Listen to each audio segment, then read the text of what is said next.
ভাইরা, কোরআনে কারিমে আল্লাহ পাক জানিয়েছেন মায়াশফা শাফাআতান হাসানাতান ইয়াকুল্লাহু নাসীবুম মিনহা ওয়া মায়াশফা শাফাআতান সাজ্জিয়াতান ইয়াকুল্লাহু কিফলুম মিনহা ওয়া কানা আল্লাহু আলা কুল্লি শাইইন মুকিতা।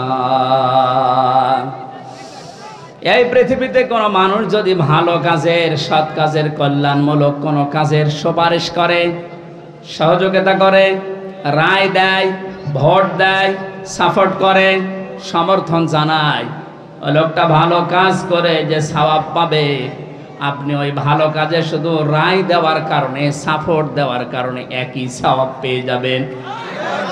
সুতরাং এই সুযোগ কিন্তু সামনে আসতেছে, ভালো কাজ করা যায় যে সমস্ত মানুষের দ্বারা। আপনি যদি ওই জায়গায় যেতে না পারেন, যারা ভালো কাজ করবে এদেরকে আপনি অন্তত সাপোর্ট দিয়ে, সহযোগিতা করে, রায় দিয়ে হলেও এগিয়ে যাবেন। লোকটা ভালো ভালো কাজ করে যত সওয়াব কিয়ামতে নিয়ে উঠবে, আপনি শুধু রায় দেওয়ার কারণে কিয়ামতে ওই সওয়াব নিয়ে উঠতে পারবেন? পরবর্তী শব্দ দেখেন, ওমাই ইয়াশফা শাফাআতান সাজ্জিয়াতান ইয়াকুল্লাহু কিফলুম মিনহা। কোন মানুষ যদি অন্যায় কোনো কাজ করে আর ওই কাজে যদি কেউ সাপোর্ট দেয়, রায় দেয়, ভোট দেয়, সমর্থন জানায়, খুশি হয়, ওই লোকটা অন্যায় করার কারণে যা পেয়েছে আপনি শুধু খুশি হওয়ার কারণেই তাই পাবেন। এত জুলুম নির্যাতন দেখার পরও যদি কোনো মানুষ জালেমের পক্ষে রায় দেয়, ওই জালেম কিয়ামতে যেভাবে উঠবে আপনাকে আল্লাহ ওইভাবেই তুলবে। যেন আপনাকে আমি বাঁচাতে চাই, আপনি তো অত বড় জালেম না, এজন্য আপনাকে আমি বাঁচাতে চাই। কোনো জালেমের পক্ষে থাকবেন না। নবীজি বলেন, তোমার ভাই জালেম হোক আর মজলুম হোক, তাকে সাহায্য করো। সাহাবী বলেন, হে নবী, আমার ভাই যদি মজলুম হয় তাকে তো সাহায্য করা যায়, কিন্তু জালেম হলে তাকে সাহায্য করব কিভাবে? নবীজি বললেন, তোমার ভাই যদি জালেম হয় তাকে তোমার দায়িত্ব এই জুলুম থেকে ফিরিয়ে রাখা, এইটাই তাকে সাহায্য। সুতরাং জীবন দিয়ে যে মানুষগুলো জালেমের কবল থেকে আমাদেরকে মুক্তভাবে এই দেশে বিচরণ করার সুযোগ দিয়ে গেল, এই মানুষগুলো কিয়ামতের দিন যেন শহীদ এই শব্দ নিয়ে উঠতে পারে, বলেন আমিন। ময়দানে মাহশারে আমলনামাটা, কিতাবটা যখন আপনার হাতে আল্লাহ তুলে দেবে, বলবে তুমি নিজেই যথেষ্ট, জান্নাতে যাবে না জাহান্নামে যাবে। আমি আমার ঈমান থেকে কথা বলছি, কারো দিকে না তাকিয়ে এবার নিজের দিকে আয়াতের সাথে মিলিয়ে বলেন তো, এখনই যদি মারা যান আর এই বইটা যদি আপনার সামনে তুলে ধরে বলে, বল হামজা তুই এইটা পড়ে যা, জান্নাতে যাবি না জাহান্নামে যাবি? কাবা শরীফ যখন তাওয়াফ করে মানুষ, আমি 16 সালে গিয়েছিলাম, গত বছরও গিয়েছি, বাস্তবতায় যেটা দেখলাম, ষষ্ঠ চক্করে মানুষ একটা দোয়া পড়ে আল্লাহর কাছে, আল্লাহুম্মা ইন্না আলাইয়া হুকুকান ফীমা বাইনি ওয়া বাইনিকা। কাবার সামনে নিয়ে বলে, রব্বুল আলামিন তুমি আমার মালিক, আমি তোমার গোলাম, তোমার ভেতরে আমার ভেতরে বহু দেনা পাওনা আছে, আমি বান্দা হিসাবে, দাস হিসাবে, গোলাম হিসাবে যা যা পাবো তুমি সেই বীর্য থেকে শুরু করে হামজা বানিয়ে সব দিয়ে দিয়েছো। আমি উল্লেখ করার মতো কিছু ছিলাম না। হাল আতা আলাল ইনসানি হিনুম মিনাদ দাহরি লাম ইয়াকুন শাইআম মাযকুরা।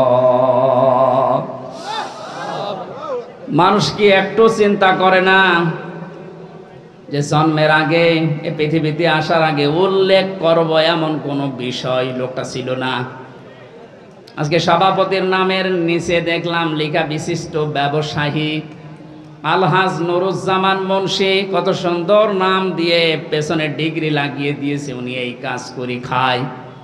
বয়স যদি এখন 60 বছর হয়, 61 বছর আগে এই নাম গন্ধ পৃথিবীর মানুষ জানতো? বলেন বলেন। শুধু এতটুকুই না, বাবার বীর্য যখন মায়ের রেহেমের ভেতরে দ্রুত গতিতে পাস হয়, আল্লাহ পাক বলেন ওই দিকেও একটু তাকাও। ফালিয়ানজুরিল ইনসানু মিম্মা খুলিক, খুলিকা মিম্মা ইন দাফিকিন ইয়াখরুজু মিন বাইনিস সুলবি ওয়াত তারাইব।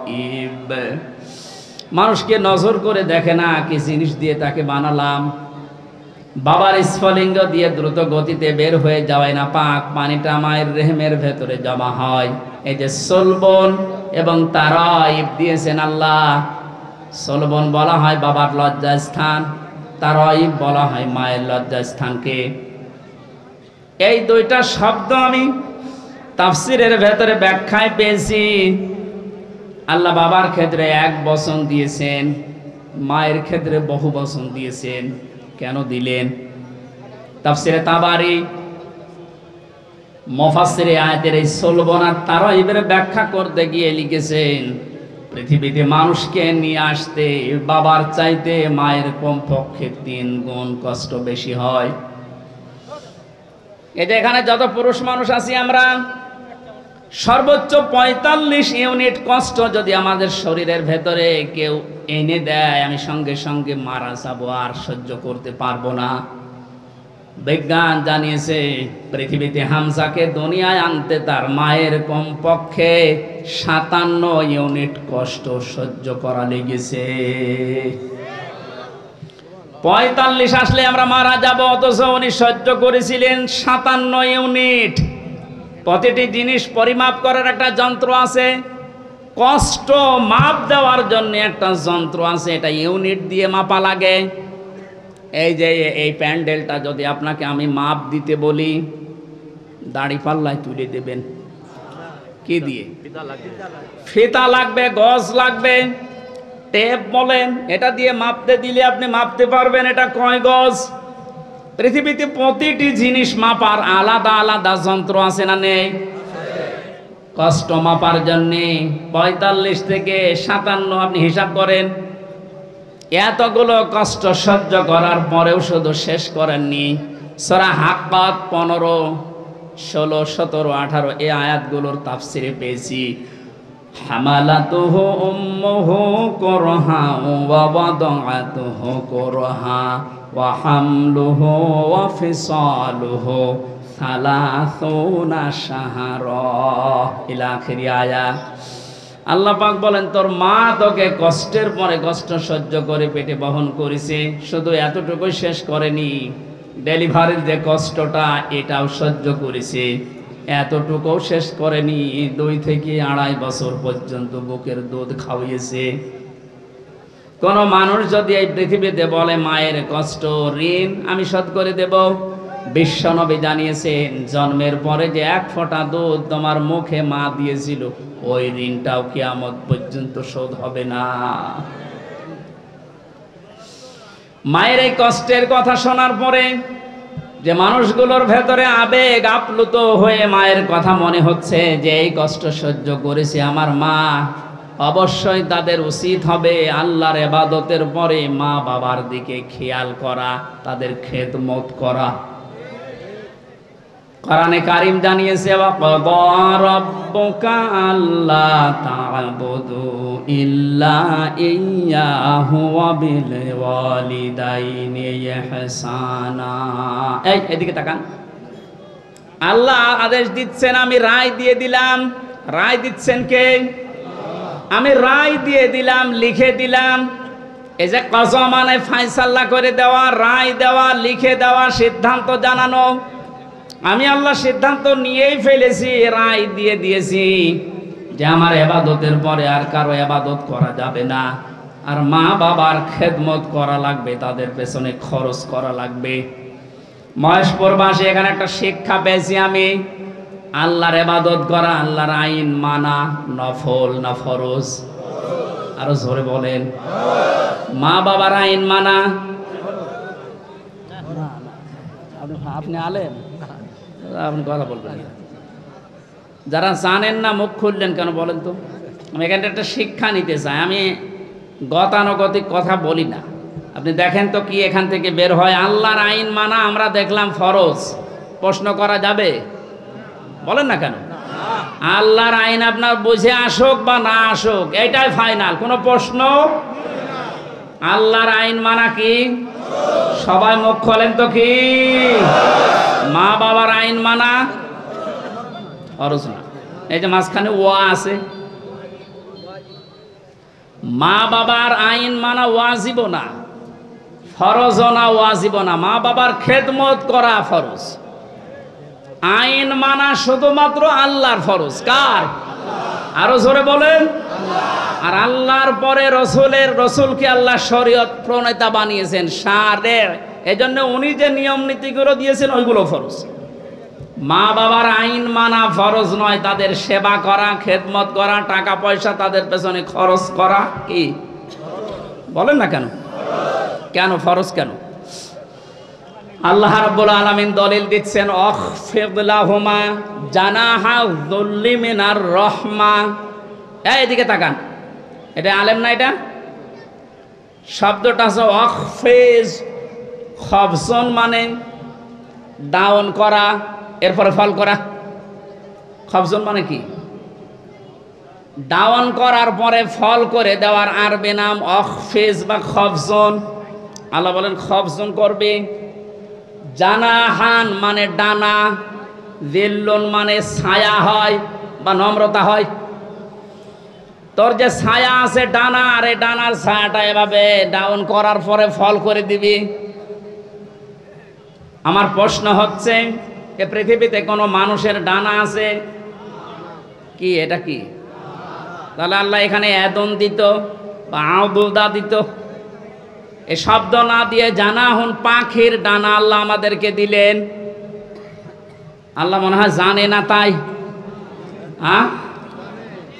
জানাহুন দিলেন পাখির ডানা আমাদেরকে ধার করিয়ে। কেন? ডানা আর দুনিয়ায় কারো নেই? পৃথিবীতে আর ডানা কারো আছে না নেই? কিসের আছে? আরে ভাই পাখির ডানাই তো দিয়েছে। পাখি বাদ দিয়ে পৃথিবীতে আর কারো ডানা নেই? আছে, এরোপ্লেনের ডানা আছে, হেলিকপ্টারের ডানা নেই? ওদের ডানাটা আল্লাহ এখানে লাগালেন না কেন? তাহলে তো আমাদের এই যে জানাহন দেওয়া লাগতো না। পাখির ডানার কথা দিয়েছেন এই জন্যে তাফসির মাহফিলে আসতে হয়। আপনারা শুনতেছেন? জানাহন শব্দটা আল্লাহ পাখির কাছ থেকে ধার করে আমাদেরকে লাগিয়ে দিলেন, কারণ আমাদের এই হাতের ভেতরে পর নেই, এর ভেতরে মোলায়েম কোনো কিছু নেই, সব শক্ত। পালক আছে, পর আছে, মোলায়েম করার কোনো কিছু নেই, এটা শক্ত। কিন্তু পাখির ডানার ভেতরে পর আছে, পালক আছে, একটার পরে আর একটা যখন লাগিয়ে দেয় সফট হয়ে যায়, কোমল, নরম, তুলতুলি হয়ে যায়। আল্লাহ এতটুকু শেষ করেন, জানাহাত দুল্লি মিনার রহমা দিয়েছেন। যে পাখির ডানাটা শুধু ডানা এভাবে ডাউন করে না, ও যখন ডাউন করার পরে ফল করে দেয়, ওর নিচে পাখির বাচ্চাগুলো যাবার পর একটা কিচির মিচির আওয়াজ দেয়। বাংলাতে এটা বলে অনির্বচন সুখ। কি বলে? একটা অনির্বচন সুখ অনুভব করার কারণে ভেতর থেকে আওয়াজ হয় কিচির মিচির। আমরা মনে করি কিচির মিচির না, এই আনন্দটা, এই আওয়াজটা পাওয়ার জন্য না। কি করে কি হয়? আপনারা সব পিছান, এত আস্তে পিছালে হবে না, আরো পিছান, পিছান, আরো পিছান, আরো পিছান, যান, আরো এক হাত যান। এই ছেলে যান তো, চেয়ার সরানো লাগবে না, তুমি নিচে সরো।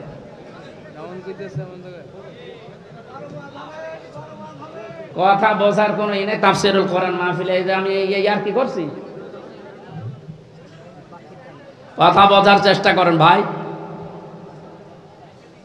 আল্লাহ রাব্বুল আলামিন পাখির ডানাটা এই জন্যই দিয়েছেন মানুষকে বোঝাতে, এই পৃথিবীর বান্দা বান্দিরা, তোমার মা আর বাবা যখন শেষ বয়সে চলে যাবে, তারা যেন তোমার এই পাখির ডানার মতো হাতের যে ছায়া, এর নিচে পড়ার পরে যেন একটা আনন্দ অনুভব করে যে আমার হামজা থাকতে অন্তত আমার আর কোনো চিন্তা নেই।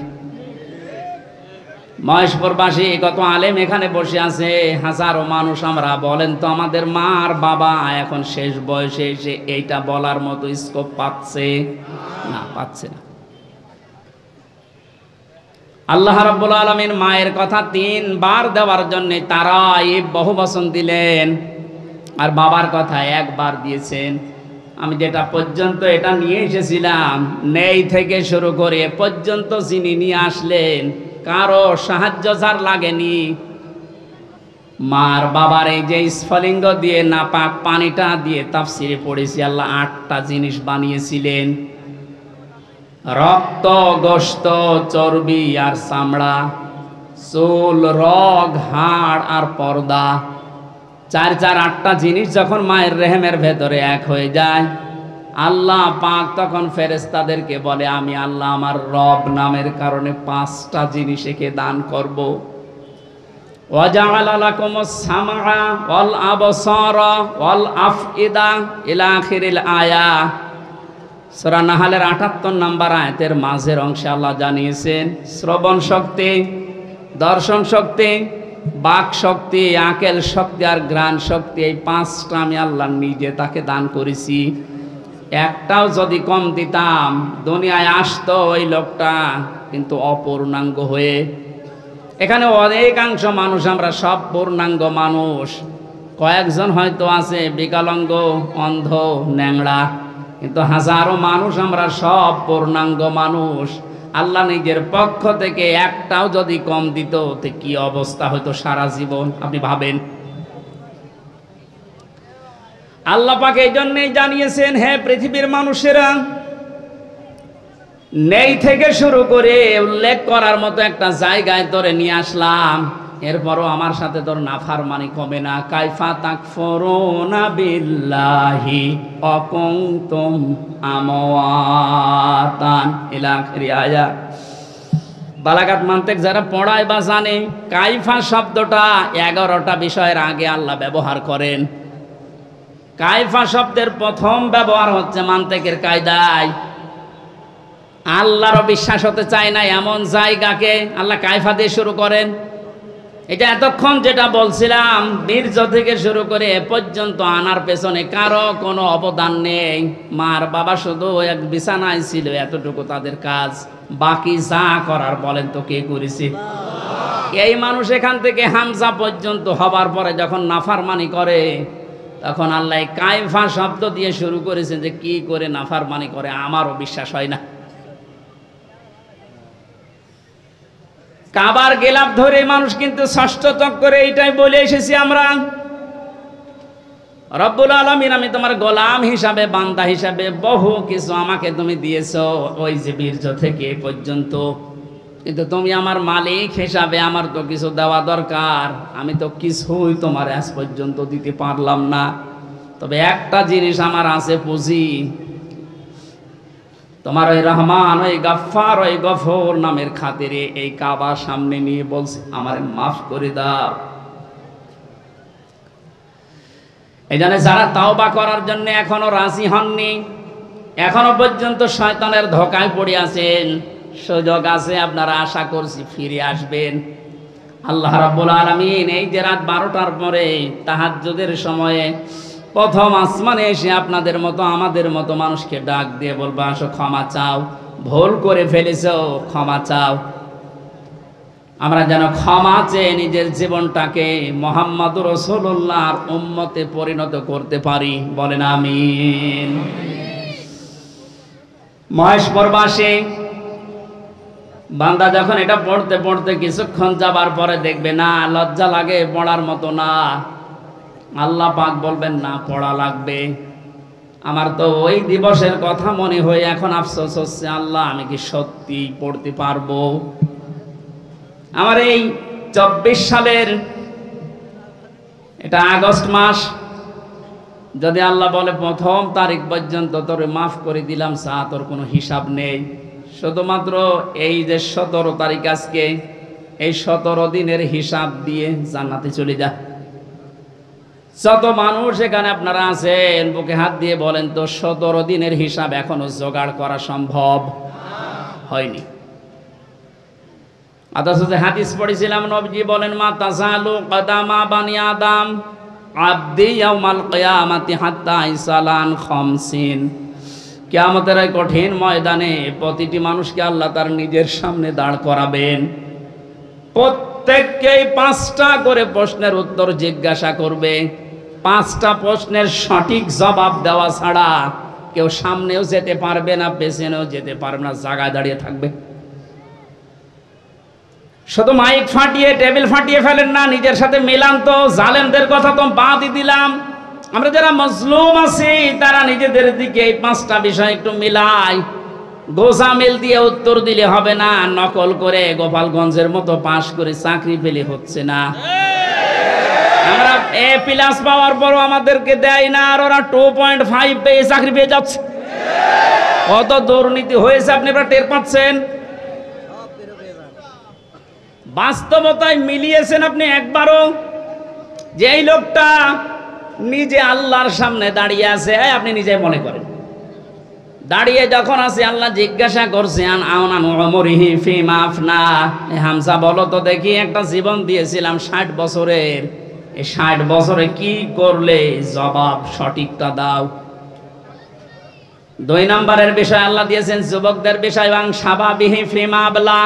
একটা যৌবনকাল দিয়েছিলাম 15 থেকে শুরু করে 45 বছরে, যে বিশাল একটা যৌবনকাল, এটা কোন কোন কাজে লাগিয়েছে বলো। আর যেহেতু যুবকদের কারণে দেশটা স্বাধীন হয়ে গেল, এই যুবকগুলো নাই পার পেয়ে যাচ্ছে। আমরা যারা যুবক আছি স্বাধীন দেশে এখনো পর্যন্ত পরিবর্তন হচ্ছে না, কি জবাব দেব বলেন?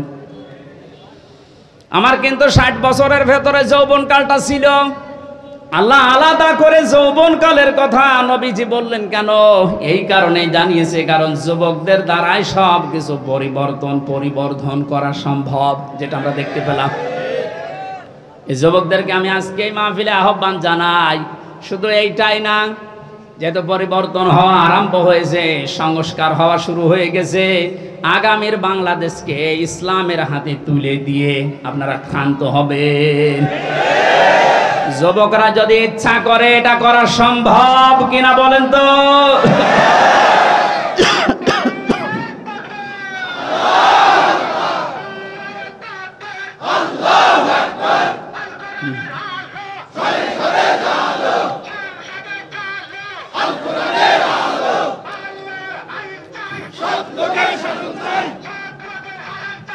আল্লাহর আইন চাই। আলহামদুলিল্লাহ, তাকবীর যেন আল্লাহ কবুল করেন এবং আমাদের চোখে যেন দেখান, বলেন আমিন।